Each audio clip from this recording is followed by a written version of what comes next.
from the Washington, D.C. area. It's the Inside Scoop, all the news that our viewers want to know. Now, here's the host. I'm Amy Skiavo. I'm your host tonight for Inside Scoop. Thank you for joining us. I have not been in the studio for a very long time, and I'm back at the desk, and I'm really excited to be here. And we have such a wonderful team with Inside Scoop, and I want to thank all of them. Coming back into the studio today, I just wanted to honor our friend and my dear friend. I've not known that long, but Jim Girardi, who passed in September of this year. And walking in to the studio again is a very emotional impact on me. And not having him yelling at me from the control booth to say, Amy, stop talking so loud and put your hands down and stay out of someone else's cell, for me is a void. But I wanted to say this one's for Jim. Thank you so much, everyone here on the team, and I'm really happy to be back. All right, leading into the show tonight, we have music and art. My first guest is Jim Ebert, Cancer Can Rock. Thank you for joining us. Thank you. We are dear friends. We go back. Dear friends. I appreciate that you are here tonight to talk about. I appreciate you having me. You and your foundation. I love talking about it. I know that you do. You were here for 2 segments too. Okay. So I'm going to keep you around for a little. I love talking about it. Well, good. We're going to get to that. I wanted to start off too, music. And there's a quote that Aldous Huxley, and it is, after silence, that which comes nearest to expressing the inexpressible is music. And music, and this ties into our segment today and what we're going to be talking about. It does. Music, Cancer Can Rock, is your foundation. Correct. You are the creator. Right. And you are also, you wear many hats in your jobs. So you've had a whole life of this music. Knowing you, and I got to interview you before on my other show with HCTV, Herndon Arts with Amy. Gotcha. But little plug, shameless plug there. Right. But you, as an independent music producer, you've had a very long history of being involved with not only creating the music, but you've also had your own bands. Yeah, I'll go through a very quick rundown. It'll take just a second. Yeah. So from like 13 to 20, I was in one band. We grew up together, best friends, lived in the same house basically. A ton of trouble and a ton of fun. Imagine being 15 and having your own house, basically. Yes. Your own section of a house. So there was parties all the time. But that's what we did. 3 nights a week. We played, and then we would practice, and then we'd go play on the weekends. We'd play at colleges or bars or whatever. Yeah. But that's what I did through high school. And then I actually was in a studio called Q Recording, and we were in the basement version of that studio. And we were doing our record, and of course we broke up, because at that point it was the perfect time to break up. We owned our lights, we owned our bus, we owned our PA, we owned everything. And then we were like, yeah, can't do it anymore. So, so I ended up staying at Q and just saying, I can do this. You know what I mean? I was the tinkerer in the band. I played synthesizers and blah, blah, blah. Yeah. So I was a tinkerer, so I just sort of took off there because I was drawn to it, and I ended up, I was working on our own record anyway. Right. And I just got thrown in it, and I enjoyed it, and I got thrown in with a bunch of hardcore bands right away, like HR from the Bad Brains. I did 2 of his records with no experience at all, really, but that lends itself to punk records, because they're kind of supposed to sound a little out of control. So it was a good circumstance. I'll jump forward 10 years. I became the chief engineer. We moved into a big building, several studios, and one of the interns one day came to me and said, I guess I'm 28 maybe at this point. And he goes, hey, could you mix my demo on Saturday? And I'm like, yeah, sure, kid, sure. He came up, and so he gives me the demo, and the band is called Shy, and they're from Georgetown University. And I mixed a song in about 45 minutes, and it goes, and if I ever fall in love again. Sold 2 million records. Whoa. Yeah, and so he says, I'm going to have MCA. He's saying, bring you out to finish mixing the rest of the record. I'm like, yeah, whatever. Yeah. So 2 weeks later, MCA calls and says, you need to come out and finish mixing the rest of the record. Right. So I said, yeah. So I fly out to LA, and in my world, I would mix 7 or 8 songs in a day. Right. That's how it worked around here. When I got out there, they're like, no, you have all day to mix this song. And whatever gear you need. I'm already in a studio now that I've never seen so much equipment in my life. The console is a battleship console. The length of, made my manlyhood feel wonderful. That's a lot of toy for you. A lot of electronics there. To touch. Yes. Anyway, I just had a blast, and I said, I can't stop doing this. So I moved out to LA shortly after that. Wow. And just kept mixing R&B and doing well. And then I made a switch back about 4 years in. I said, I've got to get back to producing rock music, which is where my heart was. Now, some of the artists that you were working with out there in LA, were there any other famous rock stars or singers that you were in the R&B with? world, there was Tony Braxton, and there was Shy. Ice Cube, I did a project on his label. There were a few others, but I actually got a call. I was in Las Vegas with my wife at the time, and I got a call from a manager of a kid on Atlantic Records, a guy named Jason Faulkner, that was one of the greatest records that no one will ever hear. Yeah. Right? That no one will hear. So I flew, he said, if you can get your butt back here by Monday, you can do this record. So I did that record. That led me to doing a Butch Walker record, and still a lot of people don't know who Butch is, but he's actually a pretty big deal. And then that led me to doing Meredith Brooks' record, and then I ended up doing, which had that song, Bitch, on it, right? Right. And then I ended up doing a band here, ironically. I flew back here to Sperryville, Virginia, and in an old farmhouse, I produced a song called Hooch for the band Everything. Oh, yeah. yes. So That's it's been very well. That's yeah. So it's been back and forth. I've had a lot of turns to go left when they should have gone right, and vice versa. Right. So I've been fortunate, and a couple near misses. Right. Dave Matthews was supposed to sing the second verse of Hooch. Was he really? And they at the last the day he was coming in, they pulled it out. RCA pulled the plug on him. We don't want any more drug correlation with Dave. All right, whatever. But now looking back, I'm going, if you would have just sang the second verse, my house in Malibu would have like a 9-foot pool. You would be set up. You wouldn't be here with us. No, you don't know that. You don't know. Maybe. You don't know that. So anyway, I came back and I was doing a lot of work for Atlantic. And I was doing a few records, Cowboy Mouth and a group named Seventh House.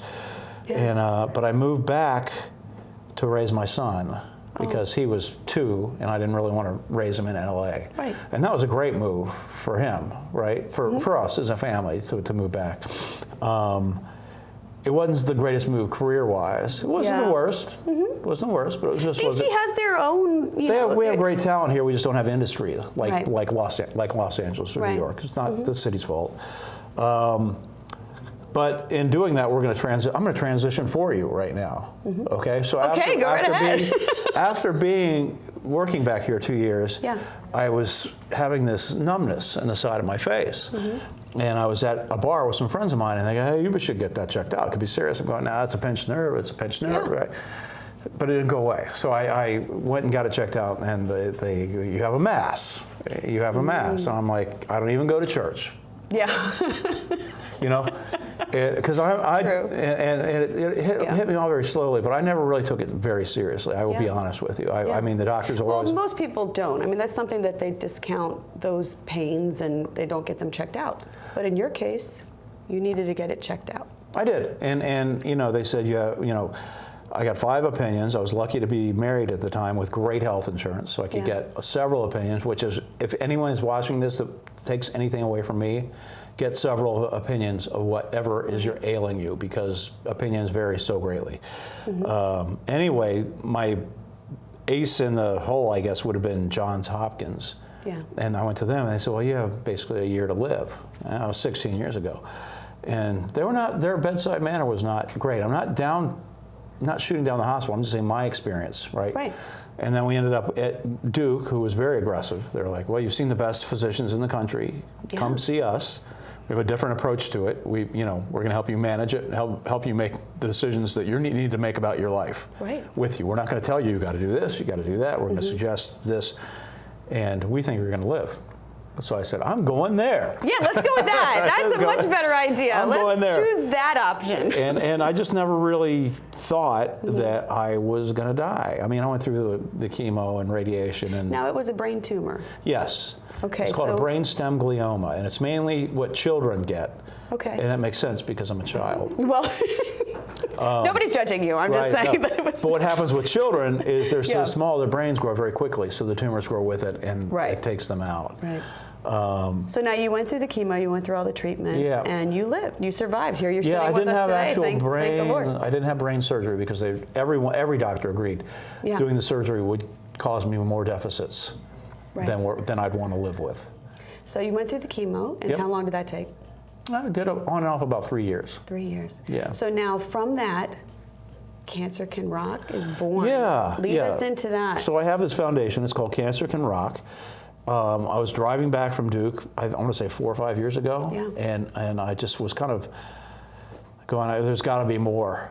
Yes. There's got to be more. And I'm driving down the road and I'm going, what can I do without anybody? I don't want to rely on anyone at first. Yeah.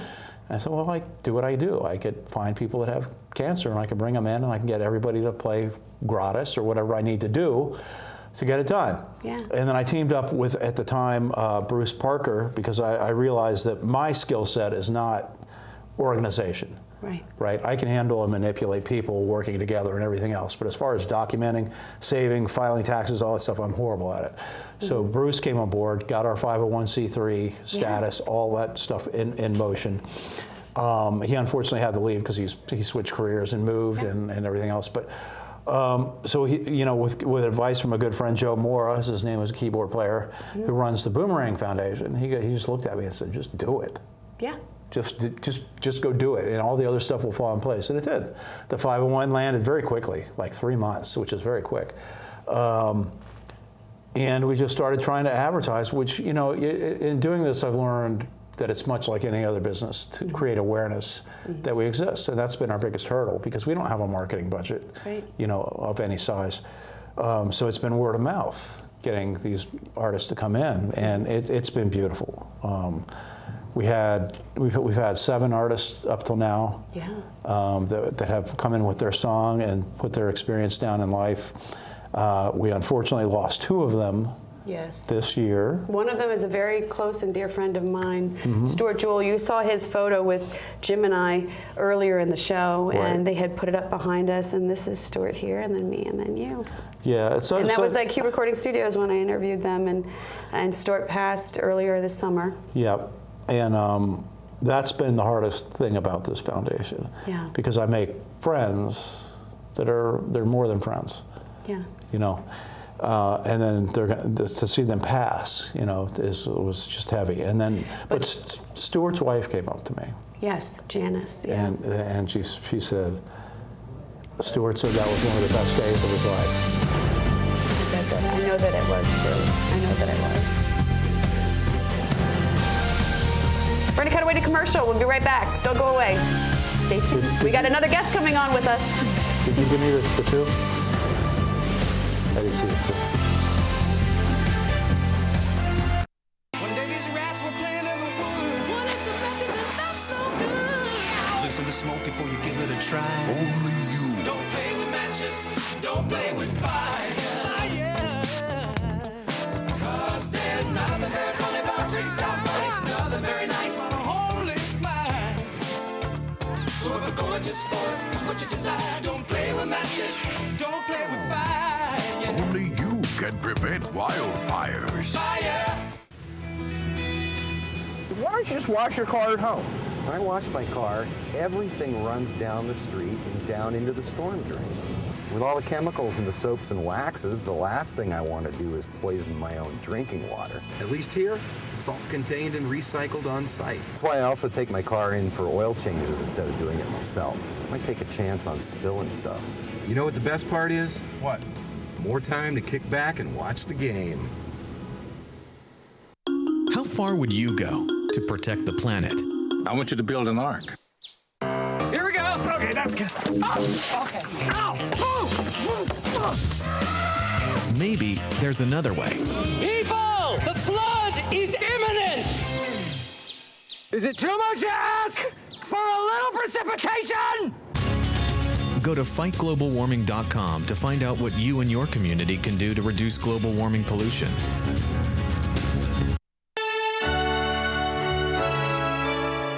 Somewhere around the world, there are men and women of the armed forces risking their lives, helping rebuild communities after natural disasters, collecting toys for needy children, tutoring kids in school, These are your sons and daughters who work to keep us safe, secure, and free.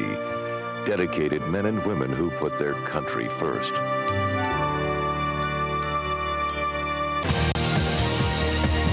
We're back to the Inside Scoop. Here again, your host. Thanks for staying with us. We have another guest that's joined us in the second segment, and this is Rich Forsen. He is director for Cancer Can Rock. Thank you, Rich, for coming on the show with us today, too. And you have the shirt on. So we have, so the logo's available on the Cancer Can Rock website? So, yes. When we went into break, and I want to talk about Stuart Jewell, who was the 4th recipient for Cancer Can Rock. Stuart, very dear and close friend of mine. I've known him for many, many years. And actually, that's how we met. We actually met, he was diagnosed with lung cancer. Right. And when I want to go back to what Janice, his wife, said to you. And then I can give I'll follow up with that. All right. Well, Janice came up to me at the, what do you call that? The reception? We had a celebration of life that was for Stuart at Jimmy's Old Town Tavern in Herndon. And she came up to me and said that was one of Stuart's, one of the best days in Stuart's life. And that's the one that got me like on the verge of tears, because I'm like, okay, and then and I'm just like, this is what it's about. You realize the impact of what that has, and that's why I myself have gotten involved, and I come to the fundraisers and I want to donate and get the word out, for your foundation, because knowing Stuart and I hate to be so sad, I don't want to make people sad about this too, but it was really the impact on all of us as his friends and family and loved ones, sitting at his funeral and hearing his song that you produced, which was so beautiful, and we have that with us that we can listen to, and it takes us back to those good times and those memories. Because what's the slogan? Because music lives forever. Music lives forever. We were saying, and the quote that I had earlier with Aldous Huxley was, that's something that music is, it's not tangible, you can't touch it, you can't see it, you feel it. Right. And that's something, that feeling that you give, that gift, that every time that we hear those songs. And it's permanent now. So that was the real driving force. You know what I mean? Because for me, having cancer, even now, things feel very temporary. It's like, well, do I really need to buy a house and plan for 30 years from now? Right. Maybe, maybe not. But especially early on, the first 3 to 5 years, I was like, I'm not going to be here. Why does it matter? Why do we need to do that? Priorities change. Absolutely. Yeah. But finding things that were permanent were hard to do. That was a hard thing to find something that was like, oh, I can grab onto this and hug it, for lack of a better word. So I was like, this is what I can do. This is a perk that I can give to people that have cancer. I can give them this song, regardless of their scenario, what happens, you know what I mean? Right. So I want to ask Rich, now, how did you become involved with Cancer Can Rock, and how do you know Jim? So, like many people who go to Jim's and our events at this point, I had history in my family with cancer. My sister died when she was 38. Very sorry to hear that. Of cancer. She fought it for 7 years. She went, similar to Jim, she went to a cancer hospital. She went to Sloan Kettering. Probably didn't get quite as many opinions as you did. Right. But I'd always been looking for a way to try to fight cancer, or at least rail against it in some way, and it always seemed too big. The American Cancer Society and all these big monoliths that you could throw money at and hope something happened. And then I went to their first ever event, which first of all blew my mind, the quality of the musicianship that was there. I felt like I kind of got a steal, going to one of these concerts because of the, but then just seeing that very clearly any contributions were actually going to go directly to impacting an individual.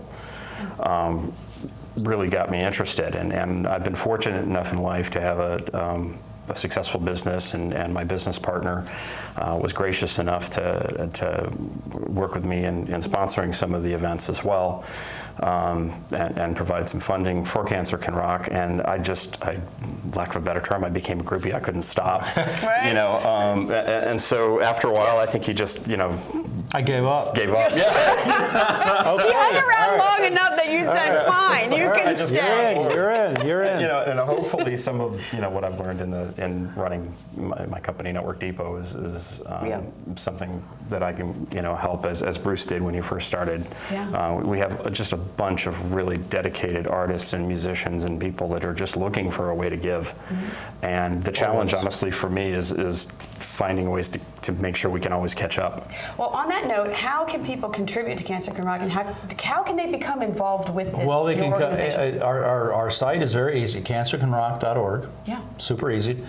And there's a big donate button right on the front of the page. There's actually several. Yeah. Makes it easy. And you can just hit that whatever amount that you like. Any amount helps. Excuse me, and we do shows all the time, and they're on the website. Yes. Now let me ask you a question too. I want to go back because I know that we were talking about how Cancer Can Rock was created and how you formulated all of that. What is the process for those individuals that have cancer that want to become a recipient from Cancer Can Rock? That's a good question, because up till now it's been word of mouth. Right. Stuart came through Dusty. Yes, Dusty Rose. Yes, Dusty at the studio, and then Randy. I can't remember how Randy came to us. Randy was actually we had an event at a place called JV's over in Falls Church. That's right. And normally on the night that we were holding our event, there's an open mic night, and this guy showed up for an open mic night, and there was none. There's a Cancer Can Rock event, and he walks over to Jim and says, "Well, do you mind if I get one segment?" And Jim's like, "Dude, it's a benefit concert, you know." Well, but he wanted to come. So share the story. So his buddy is sitting next to him and goes, "He's got cancer. He's got cancer." Like, yes. Yes, he's got cancer, and he's got a guitar. All right. Yeah, of course you can play. Right. Absolutely. Yeah, there's no question at that point. Get your ass up there and do a couple songs. And we became very good friends. Yeah. And it was, just such a drag to lose him as well. And what a song. I mean, Is This the Last Time? Right. It's so now such a poetic song. Randy was your 6th recipient that was part. Fifth. That's fifth? right. 5th, I think. Yeah. 5th or 6th. I believe it was. Well, we're hoping we're going to lose count. Yes. Yeah. Well, yes. Okay. I have. Okay. So now the actual process of it is the artists come to you, and then you work with the studio. Now, who you've been working with right now is Q Recording Studios. That's right. But you're an independent music producer, so you really can work with any studio, yes, right? But I have a great relationship there. All my equipment is there. There's no reason for me in this area to go anywhere else. I like the way everything sounds, blah, blah, blah. But I can go to wherever Cancer Can Rock would take me, or wherever work takes me. Yeah. So that's not a problem at all. And we're also looking to get people to put shows on, remotely. And a few people, nationally, thank you, have already moved out of the area and are taking on some of these. And internationally. Someday. And internationally. So it doesn't matter. Yeah. Because it's on the web. So you sign up on the web and you send me the rough demo of the song. Yeah. I say I can help you. And so anyone who's interested in actually becoming a recipient, or their families or their loved ones, can contact you there through Cancer Can Rock. Yeah, there is actually on the website. There is a thing that says featured artist application. Yeah. Okay. Now, some of the musicians that you're working with right now. Let's get into. We have Andy Hamburger, who's in the studio with you, who plays drums, who is amazing in his own and right. But you have Buddy Spear on guitar. On guitar. Eric Scott usually on bass. Right.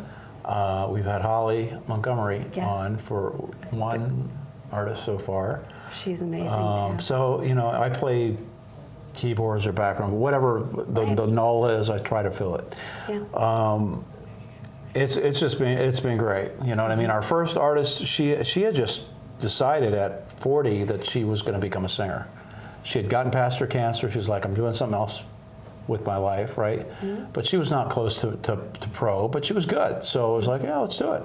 You know what I mean? Mm-hmm. So I'm like, if you've got a song and you can get it out of you, we can make it happen. Yeah. That's really, it's really the way it is. I mean, with technology the way it is now. And I think one of the core benefits to, while you're saying, he's an independent producer, the relationship that with Q and with those musicians is a lot of what we bring as well. They just bring themselves and their creativity and their want to. And Jim's experience in the industry and the relationships that he's created over time help make the magic from that. Now you can see their video stories because it's captured there on cancercanrot.org, and it has those testimonials and then the video of them working through the songs with you, which is amazing. Now talk about some of the other artists, because you have some really famous rock stars, but also famous actresses that are working with you. So we have through my first partner Bruce Parker, his sister Mary Louise Parker is on our board. My friend, who I've done several records with, Butch Walker, is a pretty noted producer, songwriter, and performer. He's on the board. I just had Art Alexakis from Everclear come in. I'm glad you said that. That's a hard name. That wow. Even on the video, I was like, Alexakis. He was super nice and super cool because he didn't know me, right? He knew me on Facebook. And I just said, he's playing at the State. I go, dude, I mixed a song for you guys, for Capitol Records. Right. And Capitol Records, I believe, And I'd love for you to walk over literally 75 feet from the State, 75 yards from the State Theater, and just talk to me for 5 minutes about this. And he's like, sure. So it was just, he was so low key and so nice. And what I've found about all the people that I work with that have succeeded or achieved success in their life are usually pretty easygoing. So what do you see for the future? What is on the horizon for Cancer Canrot? What is your goals? I see some bigger shows. I still see the smaller shows. I see, maybe a Birchmere size show or a State Theater size show. I see some tendrils going off into Chicago or different places, you know what I mean? So now the next fundraiser that you have that's coming up is December 9th. December 9th. Epicure Cafe. That's right. And you have several artists that are going to be performing. I'm going to try to remember all of them. Justin Trawick, Jacqueline Pye Francis, Justin Donnelly. Two Justins. Two Justin. There we go. Justin Square. Whitney Ackridge. I feel like I have one more. Minutes? Little Minutes. Little Minutes, okay. Little Minutes. So if anyone wants to come to that show, that they can contribute funds that night, they can see an amazing They don't artist. have to wait that long. They don't have to? www.cancercanrock.org anytime, from anywhere. Right. So thank you so much for coming on the show. I just appreciate you guys, and I know what you do has such an impact on so many families and people that is just enriching, and it's such a gift. We're just trying to grow. We really are. Yeah. Because I do this along with music production as a part-time, right? I would love to, this is what I do. That's really what I want. And hopefully that, you'll be around for many, many years to come, and then you'll be fulfilling all of those goals. Usually I feel that way. Yeah. Some mornings, though, I'm like, some days I don't feel that way. Yeah. That's pretty tough, but good luck to both of you. And you know that I'll be there in the audience, and I'll be writing my check and writing. Hopefully, Are we allowed to do that on TV? Of course, absolutely. It's our show. We can. All right, thank you guys so much for being here. Thank you. Stay tuned. We've got Allan. I need a job. Necesito trabajo. I would like to speak English better. Me gustaría hablar inglés mejor. I want to be a U.S. citizen. Quisiera ser ciudadano de los Estados Unidos. For over 35 years, Por más de 35 años, the Hispanic Committee of Virginia has been serving our community. el Comité Hispano de Virginia ha estado sirviendo a nuestra comunidad. Job training and placement, Capacitación, ayuda para conseguir trabajo, education for children and adults, educación para niños y adultos, immigration, naturalization, and medical referrals. ayuda para los procesos de inmigración y naturalización y orientación sobre médicos Are a small part of what we do. son solo una pequeña parte de lo que hacemos. For help, information, or to volunteer, Para ayuda, información o para ofrecerse como voluntario, contact the Hispanic Committee of Virginia, comuníquese con el Comité Hispano de Virginia, helping everyone participate more fully in American society. ayudando a todos a participar plenamente en la sociedad norteamericana.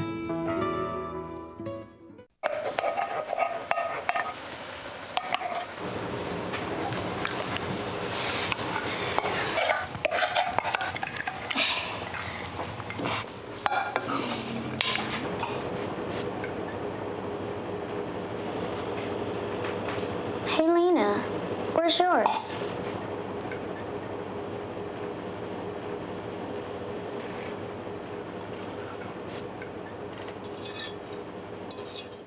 Would you notice if you were missing half your kidney function? According to the National Kidney Foundation, 20 million people have chronic kidney disease, and 20 million more may be at risk and not even know it. Anyone with high blood pressure, diabetes, or family history of chronic kidney disease is at risk. Early diagnosis is vitally important. To get the whole story, talk to your doctor and visit the National Kidney Foundation at kidney.org or call for a free brochure. Because when it comes to chronic kidney disease, you might not know the half. We're back to the Inside Scoop. Here again, your host. Welcome back. We have our next guest, and it is Pastor Allan Dayhoff. And thank you so much for coming on the show today. You're welcome. Okay, all right, so you are a pastor, and we're going to get into learning a little bit more about you. And I want you to help us understand. Now, I know you through social circles, and you are a wonderful dancer, and I appreciate that you help me out on the dance floor, which is is a joy. So I appreciate that. But learning more about you, and you're an author. You are a religious man. You're heavily involved in. I'll get into that. Let us understand who you are, and if you could give us a little bit background on you.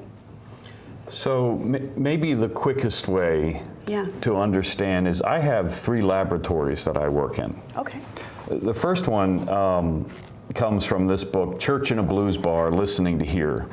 Yeah. And about 25 years ago, I planted a church in Northern Virginia. And about 5 years ago, we built the big $5 million thing. Wow. And we opened the doors, and the church filled up with people from all the little struggling churches around us. Yeah. And I said, I'm done. We're just recycling the same people over and over again. Right. And I didn't know what to do, because I love these people. I love the marrying and the burying, and I love the children, but I was done. And I didn't know how to get out of this thing, because I'd been there for 20-some years, right? Yeah. It started in my living room. And so I went to a blues bar to think about it.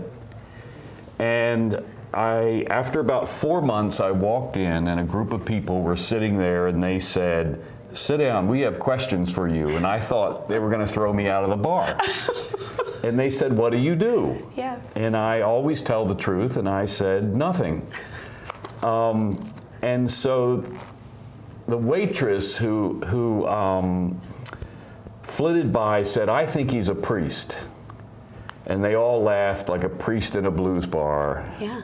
But then they looked at me and said, "You are, aren't you?" And they were mad. They were really mad. That's quite a reaction to have. Well, I knew everything. I knew all the stuff that everybody was doing, and relationships and police and everything. You hang in a bar, you really get to see reality as it stands in the community, and then you're reaching out. And this, okay, so Church in a Blues Bar, I don't, you guys can see, this is his book right here. Put my face over here. Good side. You can get this book on lulu.com, also with your other book. But now you wrote the Church in a Blues Bar, which you also have blues church that you host on Sundays. If you could talk a little bit about that and why you do that. So basically, I went from about 500 Christians calling me Pastor Al in a church every week to now about 300 people that would never walk in a church call me Pastor Al. Yeah. In other words, my ordination is out in the wild. And to put it another way, Amy, I was walking on Christian carpet, doing Christian handshakes, drinking Christian coffee, and I was dying. Inside? Or was it We were talking Christianity to Christians all the time. And I had 20 years left, and I said, what do I want to do? And I want to get out to where the farthest it is from the church possible. And I think you know how much I love my blues peeps. I know that you do. I've seen it, I've been there, and I've been involved in that emotional journey with you also, and I know that how you affect them in all of those souls that are there? Well, they love me and I love them, and I'm having more fun than I can tell you. And you know, in our bar, yes, there's everything, everything. Yes, there is. And you know what? All walks. My passion is to get our ordained ministers out in the wild, because 85% of the population is not coming back in the church buildings. Yeah. Period. Now, you were a doctor. Would you touch on that for a little bit? Explain a little of what that means. Well, my doctoral work was on the idea of how do you talk about faith to a non-faith person. Yeah. And so I took two ideas, confrontational monologue, which is this, yes, versus relational dialogue, which is this. Yes. And how do you bridge that? And to cut to the chase, both the church person and the non-church person has an image of God inside of them. And when they detect dignity, they talk. Right. So that's what I did my doctoral work. What was your calling to this religious journey that you have been on? Did this come to you at a young age, or was it something that you didn't recognize until you were older? So when I was 13, a little country church, and for some reason, the minister of that country church put me in charge of a trailer court with very impoverished people. Don't ask me why.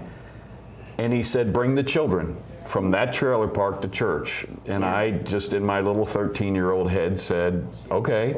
Yeah. And the parents, you know, would often be very intoxicated, but they'd give their children away. So I'd collect a busload of 50 children and bring them to church. Yeah. And one day, one of them called me Pastor Al. Yeah. And I was 13. And I said, you know, maybe I can do this. That was the calling. That was the moment you knew, you heard the word. It was something that grew and got tested. But all these little children looked forward to me coming and visiting them. So, well, let's go back to what you're talking about, your 3 laboratories. The second laboratory is, I wrote a book called God and Tattoos, Why Are People Writing on Themselves? Yeah. And I did 300 tattoo interviews and spent 2 months in tattoo studios. Yeah. Which was easy to convince my wife of, right? Right? You're really out there with some interesting characters, and there's a lot of them that we have met. I want to hold this book up too, because I want people to see the front of this book. If you guys can like zoom in on me, again, God and Tattoos, and you can see the beauty of why are they writing on themselves. And I had heard you say that to me, and you actually signed a copy of this to me when we first met. And so the stories of how does God become part of why they do this? Nice. For some reason, in this life cycle in history, the soul is writing its stories and secrets on the live canvas of the skin in permanent ink. To strangers, to friends and family, to the owner of the tattoo, and to God. Yeah. And so tattoos are spring-loaded. You touch them and they talk.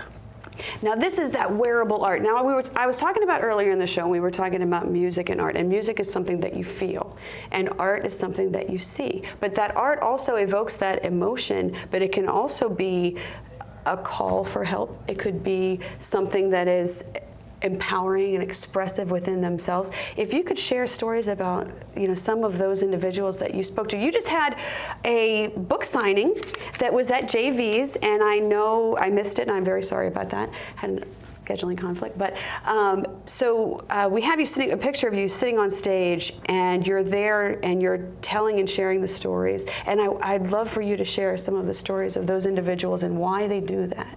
So, by the way, our next book signing is in Richmond, Virginia. Okay.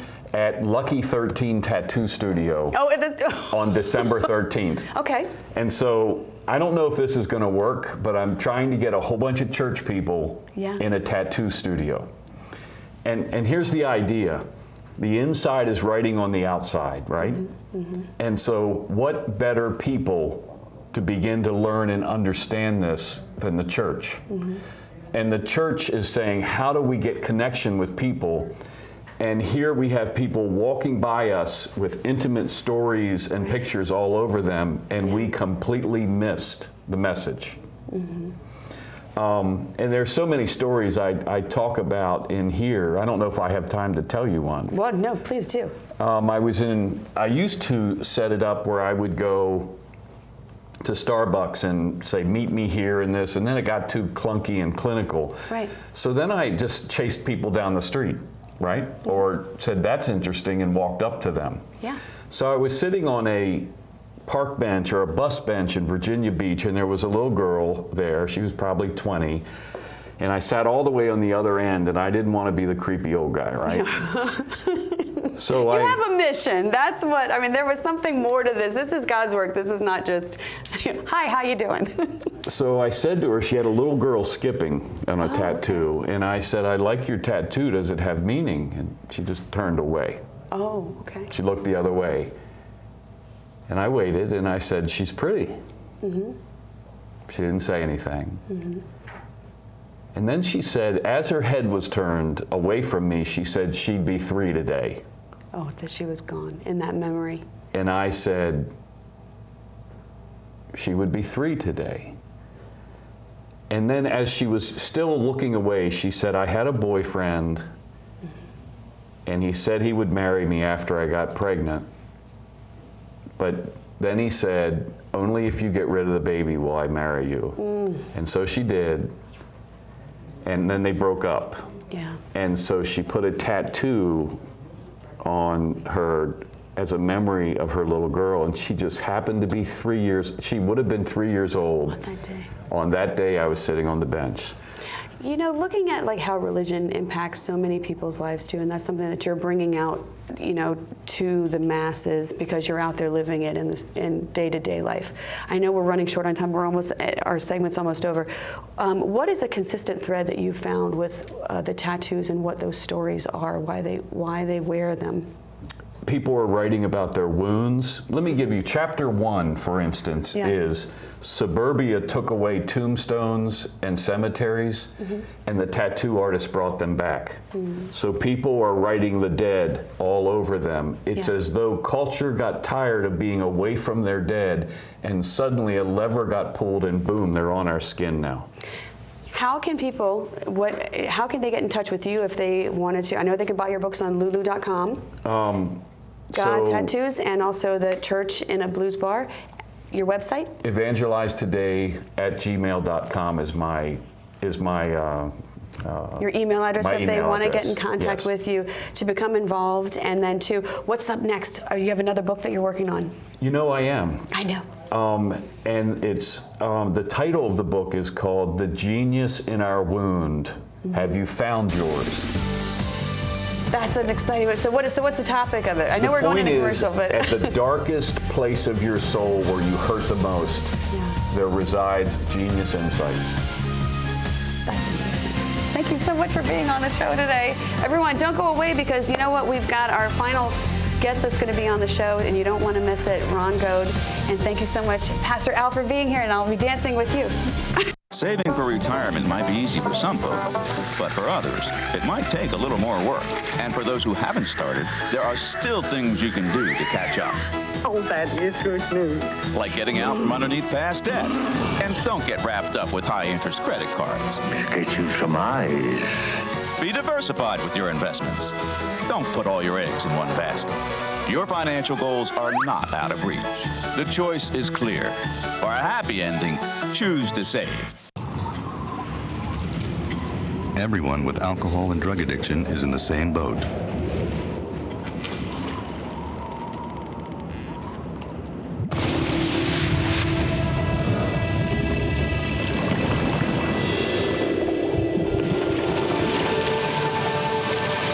With treatment, you can find solid ground. For drug and alcohol information and treatment referral for you or someone you know, call 1-800-662-HELP.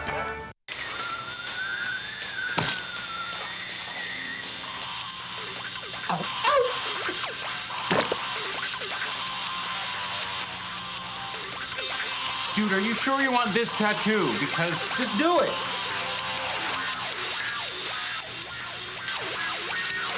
Some mistakes in life are permanent. Like hearing loss. To learn how to protect your hearing, visit asha.org. You've probably heard about heart disease, but did you know that it's the #1 killer of women nationwide? Heart disease claims more lives each year than breast cancer, lung cancer, or strokes combined. But there are steps you can take to protect yourself against it. For more information on how you can prevent heart disease, contact your local American Heart Association or visit their website at www.americanheart.org. We're back to the Inside Scoop. Here again, your host.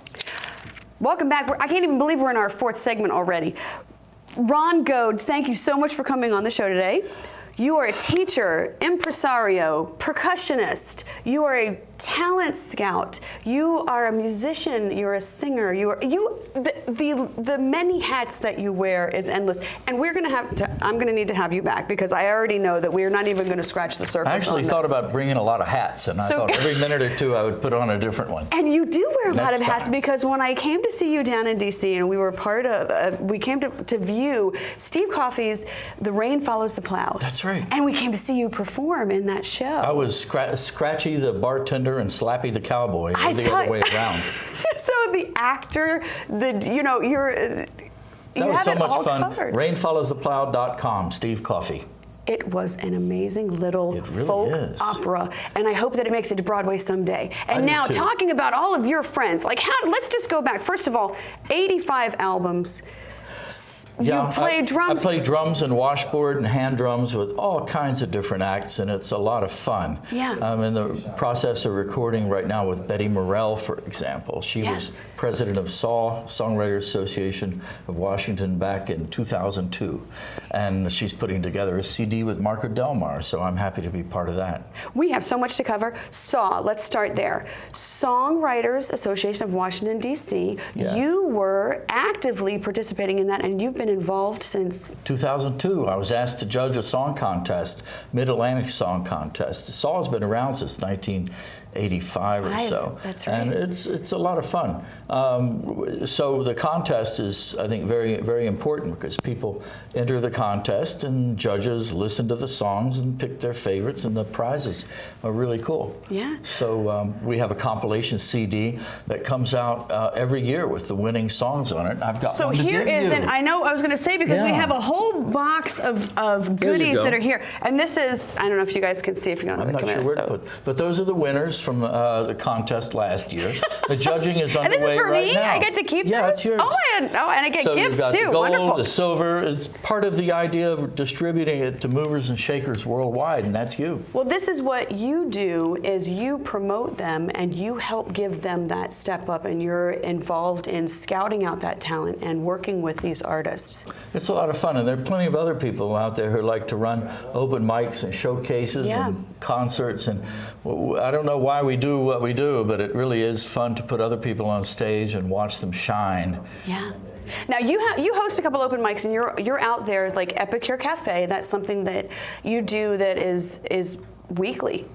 Well, 2nd, 4th, and 5th Wednesdays I'm there to put songwriters on stage, and on 2nd Saturdays I'm there with Chris Anderson and HarriedAmericans.com, the road show, where we sort of pretend to be a local prairie home companion.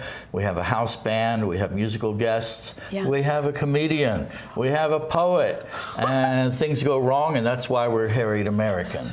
But yeah, it's funny you should ask. Yes, I've got a show coming up. Look, Wednesday so night. when is it for Harried Americans? I've got to tell you. Harried we Americans can look at our notes because that's December something, 10th. you know.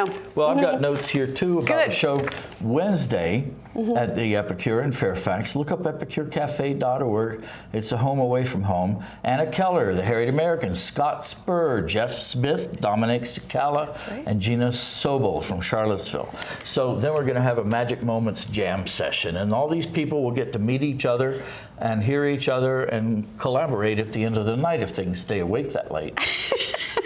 I tell you what, the list of I have 4 different sheets on you because I started doing some research and I was looking at. So you were a teacher way back in the day. So tell us a little bit more about you as in your biography, because we know of all your musical talents and how you reach out, and you are a WAMA winner many times, and we will get into talking about that. But I wanted to learn more about you first. Sure. My sister and I both turned out to be English teachers. She's in North Carolina. Yeah. And our father didn't even approve of fiction. He thought that so much happens in the real world, why read made up stuff? Yeah. And then both of us turned out to be creative writing teachers and English teachers. He approved of that. But, that led me, my love of literature led me to, well, for one thing, my students used to memorize some of my favorite poems. And then since I retired, I've set some of them to music. So I co-write with people like Emily Dickinson. Yeah. These dead co-writers are really easy to get along with, I tell you. So in the last few years of my teaching, we had writers' conferences at Robinson and Centerville High School.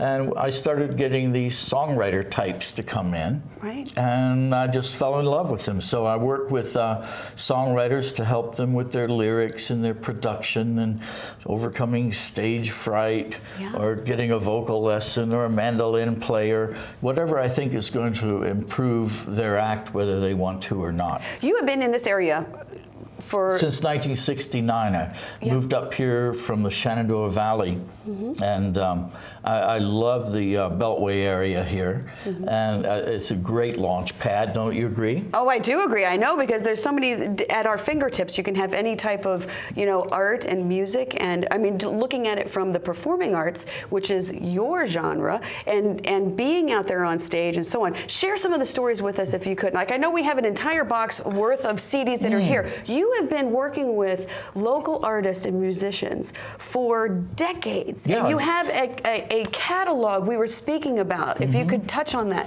Well, I also still keep in touch with my roots down in the Shenandoah Valley.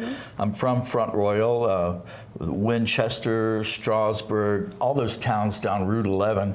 I had rock and roll bands over 50 years ago that played down there before I-81 was even built, okay? So I'm ancient. But a rich history, that's what we say. Many of those musicians I worked with over 50 years ago are still active now. And it's just, who knew that, I was going to get involved with such a rich cultural scene, sort of a network, an underground network of great musicians who are unsung heroes. So I try to spread the word about them. Now, you've been traveling, because I know that you were in Connecticut, you've gone out to California, and so you're on the road quite a bit. What takes you out on the road? Well, one of my friends, Jim Clark, is in the Harley String Band, and he's great at organizing trips. So he's helped organize 9 Cayamo music cruises, the last 10 years actually. 10th one is coming up, and I'm going to be helping with some showcases on the ship in the Caribbean in February. He also helped organize a trip we made to California. We backed up Gene Bayou, our friend, near the Oregon border, went all the way down to San Francisco to Ashbury. I got to meet Mr. Natural, the real guy, and we had a great time. Everywhere we went, they loved our music, so we were just hoping they'd be able to tolerate us, but they really liked us and wanted us to come back. You want that kind of welcome, and then. Yeah, we went to Connecticut after that, to NERFA, the Northeast Regional Folk Alliance. And that's where I got to hear all kinds of people who want to expand their touring circuit. There are people who are big fish in small ponds around the regions, or the country, or the world, and they need a friend in the DC area. So we become their friends at SAW, and we help to connect them to venues that are not a mismatch. Not all venues and musicians are interchangeable, unfortunately. Right. So I'm going to talk about a different venue, because we're going to go to the AM4, and we're going to talk about the Folk Club of Reston and Herndon. And I would love for you to share with all of our viewers that's about Tuesday nights. In fact, tomorrow night is a fifth Tuesday. You're right, at the AM4 in Herndon on 1151 Eldon Street. The big back room, no talking, it's a listening room. It is. I have a difficulty difficulty there because I like to talk. Tell me about it. Me too. Me too. They have to shush me, and I'm a board member. Now you are a board member with them, but what is your role there? And this is your operation. No, I'm just one little cog in the big wheel. Yeah. And when you're on the board of one of these music nonprofits, that means you just get the emails from everybody else, and you argue about things behind the scenes, and then you show up and smile, and everything's peace and love, you know. Right. But we get things done. Tomorrow night we've got an unplugged open mic, 10 slots. Usually people do 3 songs in 12 minutes. Yeah. No amplification at all at the Amphora. On most Tuesdays, we do have the PA system, but the volunteers get 5th Tuesdays off, so musicians come and sign up knowing that there is no amplifier, there's no PA, right. And it's really a nice, intimate setting. You have guest artists that come there too, some pretty big names. We have concerts once a month approximately. Yeah. And yeah, we've had, it helps if you were in the Kingston Trio at one time, or your last name is Seeger or Guthrie. But we do have, there's a wonderful national touring circuit of award-winning folk singers. You call them contemporary folk no matter what, whether they're traditional or songwriters with that kind of sound, but they're very established, and we organize the concerts over a year ahead of time. I help out in the background, you might say, but a friend named Stevie Wade Potter is organizing the concerts now. Yes, I've met. Yeah, he's great. I've met him too. So it's a lot of fun, and it's open to everyone, all levels, all genres. Yeah. It's called a folk club, but it's for all folks who play all kinds of music. What? And I've made a lot of friends there, and about half the CDs I'm on are a result of my friends at the folk club. I tell you what, you have a very accomplished history of being the former VP of, SAW. You were heavily involved. You're a 7-time WAMA winner, supporting music, local music here in the Washington, D.C. area. Well, that's really humbling. I'll tell you, because I wasn't even in their club when they started nominating me. Really? Yeah, Oh, that blew me away. WAMA, Washington Area Music Association. Yeah. So it can't be a clique because I wasn't even in it,